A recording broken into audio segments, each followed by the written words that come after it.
Happy Tuesday, Striver. I want to celebrate you for logging into GrowthDay today, to listening to this daily fire, for making personal development a priority today. This is what energizes you for life, knowing that you can grow.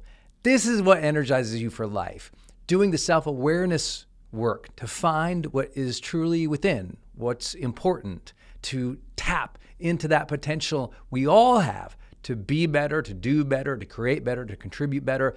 This is what energizes me every single day, helping you make self-improvement a way of life. So let's go. Today's topic is on release.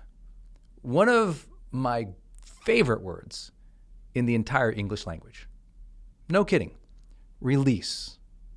Now, most of you probably know by now that I created the release meditation technique, and it's just a very simple technique of meditating with a mantra and a goal.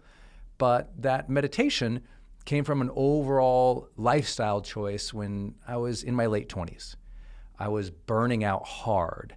I had been through, sort of the corporate grist machine of, taking these young kids in their 20s, work them 18 hours a day for 5-6 years, as much as you can till they burn out and leave.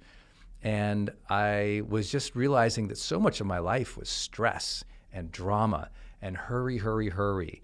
And I was carrying a lot of pain and hurt and anger from, my childhood. And I just really got it in my head that I need to let go a lot of that old drama. I need to learn how to release the stress.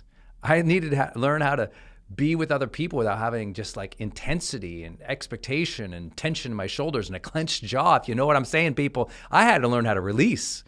And that was sort of the genesis of what became the release meditation technique, which again, I'll reference here really briefly, is just being able to close your eyes, repeat the word release, have the intention to release the tension in your body and release the thoughts running across your head. And even as though, of course, you'll always have thoughts running across your mind, you learn to release them. You don't hang on to them and go down the wormhole of worry or thought about every little thing that flashes across your mind. And you just take a nice few moments to do that release meditation technique. I do it every day for 20 minutes. Some people do it twice a day. Some people do it for 5 minutes here or there throughout the day. They do it every time they're in an Uber or a Lyft. They do it when they're standing in line or just right before they start their work. I want to talk about 4 other ways that I think of this concept of release. First, I think it's just absolutely vital that if you're a productive, creative, high-achieving person, that you have an hourly release practice. You probably already know if you read High Performance Habits or you've gone through your High Performance Habit Builder, that free $300 online course you have here. If you went through the energy section of the High Performance Habit Builder course, you heard me talk about the world's largest study on productivity that had been done when I wrote High Performance Habits. And that study found that the highest performers in the world and the most productive people in the world tended to take a break at every 50 to 52 minutes. Now, this is across worldwide data sets. And so every 50 minutes, I just learned, okay, if I'm sitting, I get up, I stand, I bounce in place, I stretch out a little bit. If I'm working, even if I'm on a roll, I still get up and I leave. I walk around the house. I go outside for a quick 5-minute breather. I go over to the pull-up bar, do a few pull-ups, stretch out. I do something to break my mental focus and energy so that I have a pit stop every hour to just recharge, which allows me to then be more productive longer throughout the day, and thus, of course, longer throughout the week. That moment of recharging on the hour makes you be more effective, focused, present, peaceful, less stressed throughout the day. If you keep building up the pressure all day with focus and energy and effort, and you never break it, you don't take that pit stop, you're on lap 72 without a pit stop, that's why you burn out your tires, man. You need that hourly release practice. So please find what that is for you. Second big idea is to release your expectations of hurry on others. What I mean by that is, you send an email and you don't get it back in 10 seconds, you get all angry. You text your friends and you don't hear back from them for a day or two, you get all upset. You have this immediate desire and need that everyone must absolutely reply or placate or respond to you as fast as humanly possible. You ask the kids to do something, they do it in 4 seconds, you freak out. We've got to change that practice. Release that expectation. I am a happy person because I remember studying very, very long ago a spirituality teacher who shared that she had very little expectations of others, and that's why she was so happy. It kind of blew my mind. I thought, if I don't need or demand or have to have all these things from others, and they don't have to do exactly as I designed the earth, then guess what, my friend? I don't get as angry. And that tension is released. When I can release expectations about others and the speed in which they comply or do what I need or conform or do what I've asked or live their life the way that I would expect, then you know what? Less drama, less tension, happier life. Third big idea, release the ego. Release the ego. It goes a little bit with that previous point here that, I really believe if we have to have everyone do what our ego desires, then we're just going to be in trouble. But I think a lot of people in releasing ego, what that sometimes means is don't take things so personally. Don't get so hurt or upset or angry every time someone poses a thought that contradicts your biases or your belief.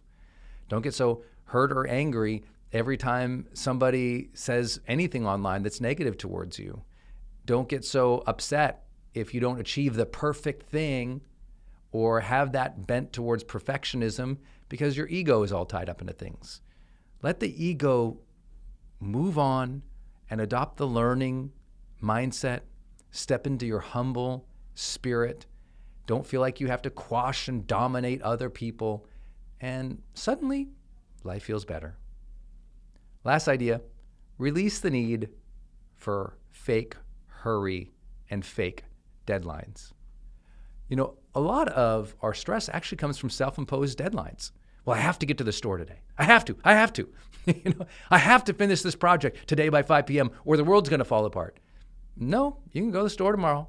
No, you can do it on Friday. Nope, it's not being casual about deadlines. People say, Brendan, if you've released all these, this stress and hurry that you're talking about, how do you meet your deadlines? Well, I meet them joyously, not with a clenched jaw.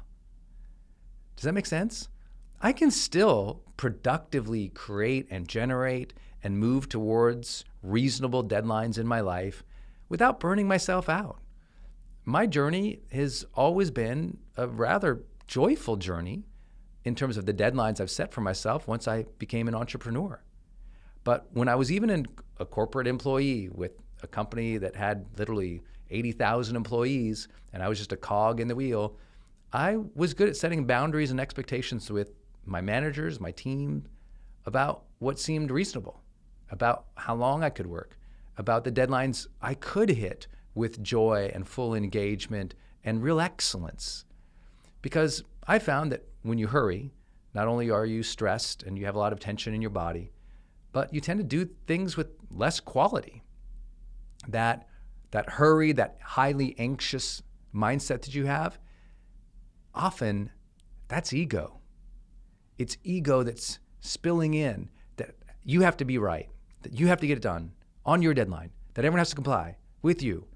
And that hurry is something that, costs you in the long term, costs your relationships, costs your joy of work. I don't have the answer here for you on this moment.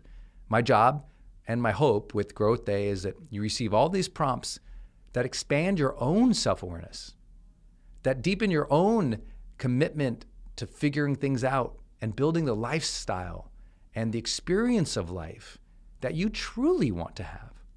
That you learn to feel the day and construct the day and design your life in a way that you're satisfied with, that you can have content from, that you can experience engagement and joy and passion and fulfillment and purpose on a continual basis. But I'm telling you, people on a real path of purpose and joy, they're not wandering around with their arms, crossed and their mouth and jaw clenched and their shoulders hunched up and that their stomach just like clenched all the time with stress and worry. That's not the path. You can have the world's weight on your shoulders, like the Dalai Lama does, and still somehow manage to have a smile and an ease. I think that's the real importance of emotional intelligence, of self-mastery, of self-actualization, of a deep meditative or spiritual practice, is that, listen, the chaos of the universe doesn't go away. It only gets more complex. There's only more responsibility. There's only more challenges ahead for all of us.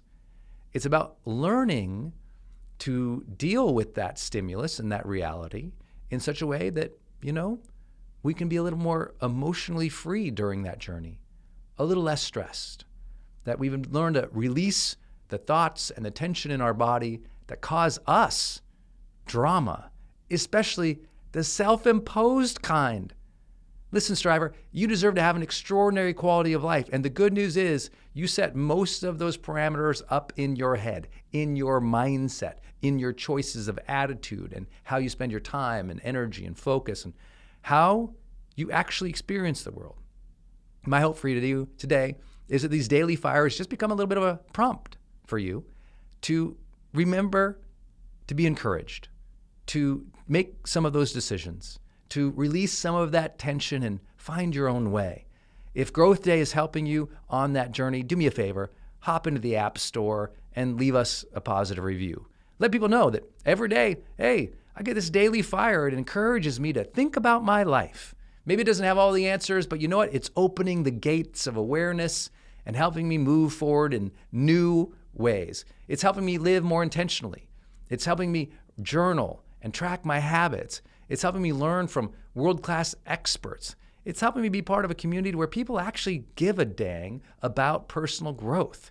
Because as you and I both know, there's a lot of people in our lives who don't think like you do in terms of wanting to improve their lives. They just don't do the work. I'm sure you've had that teenager or you've had that friend or that other person in our lives where you just thought, gosh, if they would just engage in personal development, maybe something would open up for them. And maybe you've tried to give them a book or you've encouraged them to do something and maybe it worked or it didn't. But you know what? If you could recommend GrowthDay to them, we'll do the work for you. We'll help your team improve. We'll help your family improve. We'll help the people around you improve. All you got to do is send them to growthday.com. All you got to do is leave a recommendation and just let people start knowing what we are doing here. This is a worldwide positive community of people who really care about personal development, who know that if we improve individually, we can collectively improve society, who know that every day that we choose to be our best, we inspire somebody else to keep going, to be encouraged, to find their own path and their own dreams, to believe in themselves, to see you as a role model. That's an amazing thing. Your dedication to personal development really matters, and every day you get to tell people about GrowthDay, or every day you get to come in here and do your own effort. I just believe that when we do this work together and when we tell people about it, through recommending it on the app stores, by sharing the link of GrowthDay, even by using your referral code in your settings, I just feel like spreading the message that there's this new thing, this new movement, this new moment, that if we all look within, if we all learn to release all that stress and that anxiety and that ego and those expectations and all that hurry at this moment in the world, well, if we do that, then we change the world. And we really discover the real truth and the real meaning that every day is a great day to grow.